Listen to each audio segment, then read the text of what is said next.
Hotel का भूतिया कमरा। इस कहानी में राजू नाम का एक लड़का है जो कि सरकारी नौकरी करना चाहता है, पर उसके घर की स्थिति ठीक नहीं होने के कारण उसे पैसे कमाने के लिए काम की भी तलाश थी। इस कारण वो एक ऐसी नौकरी ढूंढता है जहां उसे रात में काम करना पड़े और दिन में उसकी पढ़ाई भी हो जाए। कुछ समय बाद राजू को एक होटल में सफाई करने का काम मिल गया।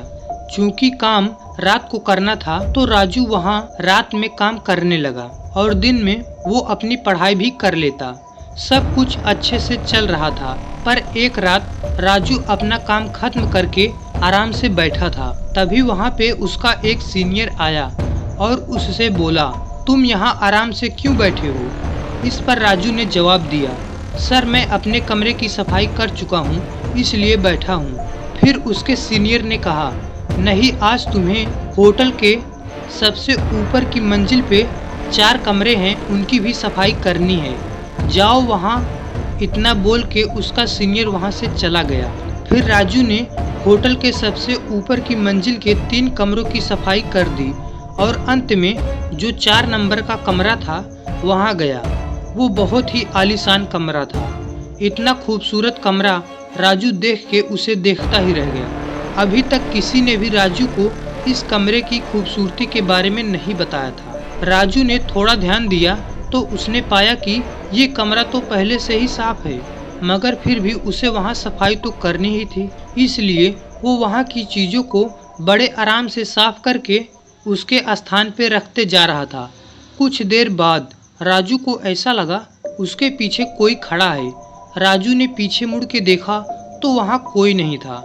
राजू ने सोचा, ऐसा वो कई रातों से काम कर रहा है और दिन में नहीं सो पा रहा है, ऐसा इसलिए हो रहा है, और वो वापस अपने काम में लग गया।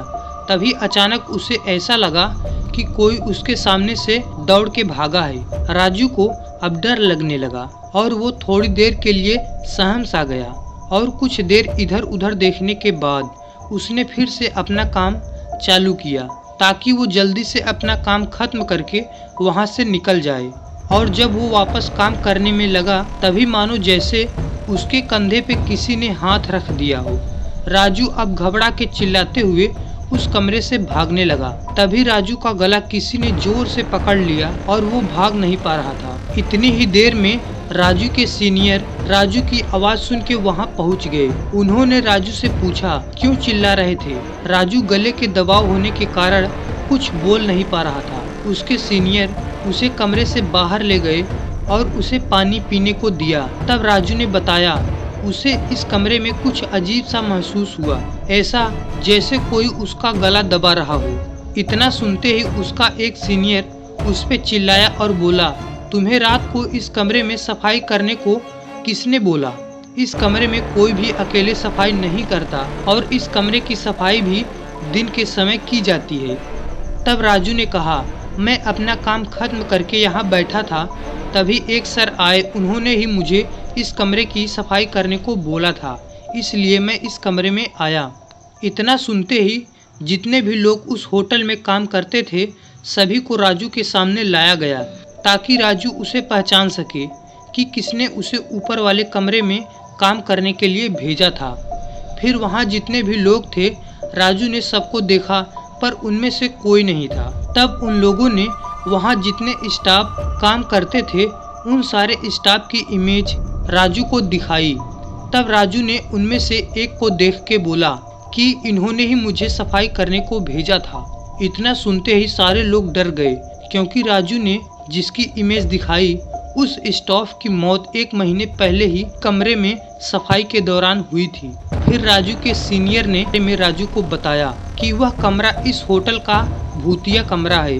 करीब 1 साल पहले वहाँ पे पति पत्नी रुके थे और रात में पति ने ही अपनी पत्नी की हत्या कर दी। इसके बाद से ही उस कमरे में जो भी काम करने जाता है उसे कुछ अजीब सा डरावना महसूस होता है। ऐसे कई बार होने के बाद उस कमरे में रात के समय कोई नहीं जाता।